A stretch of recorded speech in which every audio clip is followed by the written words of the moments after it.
This is a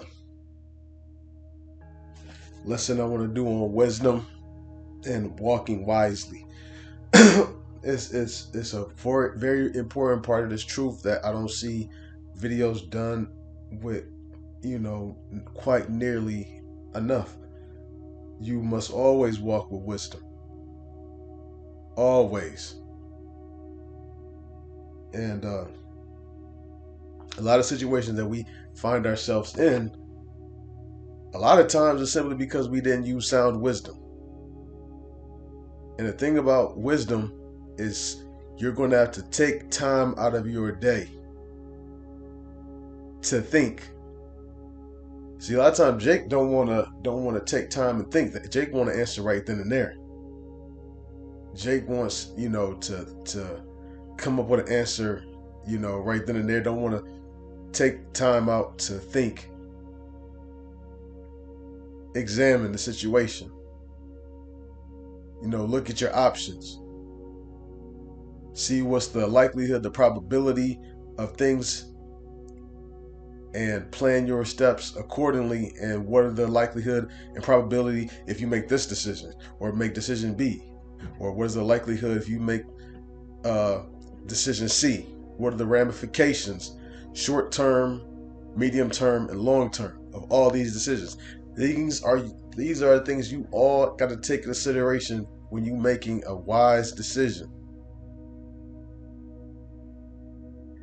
But the thing is also is you got to sacrifice time to be able to meditate on these things. And here's how you find wisdom, how you get wisdom. This is Proverbs 2:1. My son, if thou wilt receive my words and hide my commandments with thee. Commandments, talking about what? Law, statutes, and commandments. What Moses gave. Verse 2. So that thou incline thine ear unto wisdom, and apply thine heart to understanding. Yea, if thou criest after knowledge, and liftest up thy voice for understanding. Now, let me read verse 2 again. It says, so that thou incline thine ear unto wisdom, and apply thine heart to understanding. So, when you're inclining your ear unto wisdom, I mean you're focused on it. You're setting all your attention aside. And it says, and applying thine heart to understanding. So you're focused on getting wiser. It's not, sometimes people say, hey, yeah, I need to do this, but I'm working on it. That's like what are you doing to work on it? You got to incline thine ear. You got to actually sit down and buckle up.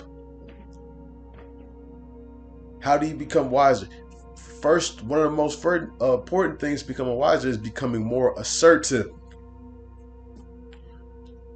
Being more assertive. That is, probably should name it that. Be more assertive.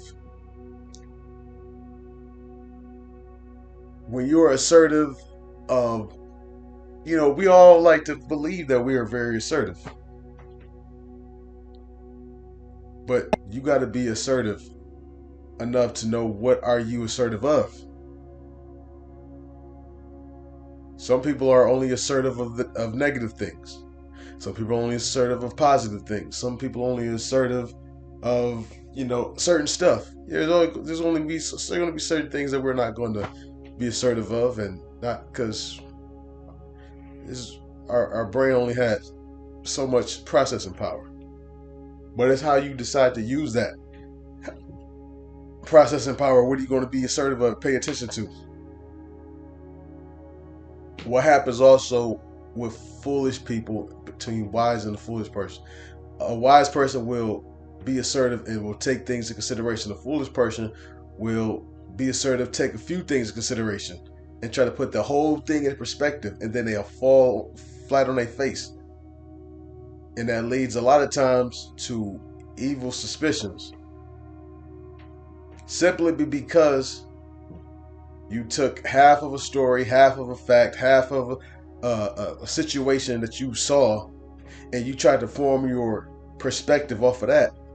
A wise man understands that, hey, I only heard half of a story, or maybe there's more to the story, or a wise man will know, you know, okay, all right, I need to know more. A foolish person will look at something and see something, and then they think they all of a sudden they got it. There's so much more that you got to be assertive of and take into consideration to put things to its proper perspective. Reading on, verse 3, and if thou criest after knowledge and liftest up thy voice for understanding, crying after knowledge, you're praying for it. Verse 4, if thou seekest her as silver and searchest for her as for hidden treasures. When you seeking for silver, what's on your mind other than seeking for silver? Your undivided attention is towards seeking that silver. You come in prepared. When you search for silver, do you search for the same spot over? Nope, I search over here. Nope, I'm gonna search over there. Nope, I'm gonna search because you don't want to waste time searching for the same spot that you already looked for. When you searching for wisdom, part of it is actually looking at see who's wise. And then actually sometimes doing your best to be around them more, compel them, or or be more prudent or studious to where they will want to be around you and share with you their wisdom. Because not all the times wise people are just spewing out all their wisdom, because there's sometimes that people reject it, or wisdom can be taken the wrong way.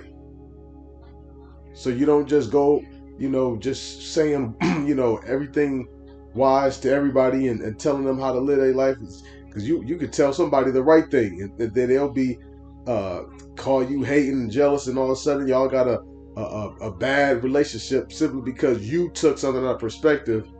So sometimes a wise person is just like, okay, you have to learn the hard way.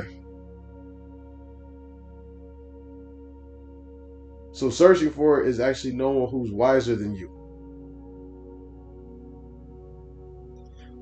Verse 6. Verse 5. And then shalt thou understand the fear of Yahweh and find the knowledge of God. You will find. And fearing is what? Keeping the law, statutes, and commandments. Verse 7. He layeth up sound wisdom for the righteous. He is a buckler to them that walk uprightly.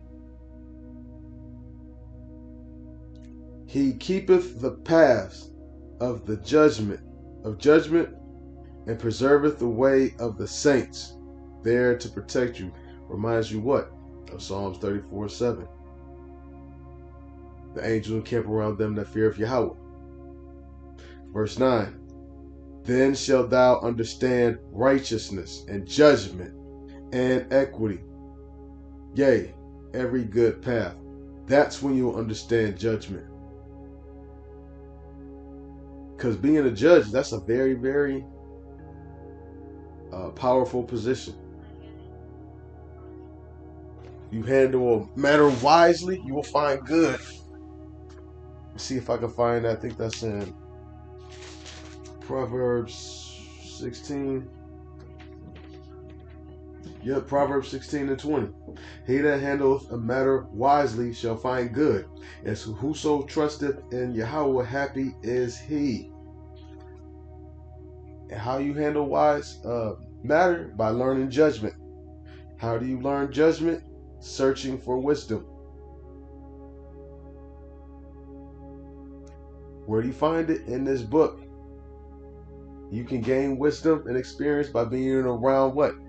Men that are wiser than you. How do you know who's wiser than you? You got to be assertive. Verse 10. When wisdom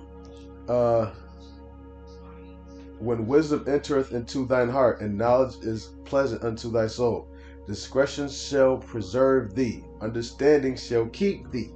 Reminds you of what? Isaiah 33:6. Wisdom and knowledge shall be the stability of thy time. I remember during the pandemic, a lot of people were uncertain, scared, didn't know what was going on. But guess what? Understanding will preserve you. Verse 12, to deliver thee from the way of the evil man, and from the man that speaketh forward things.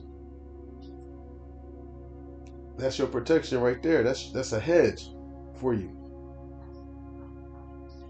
You want a hedge? That's how you get one. And it starts with being wise, using sound wisdom.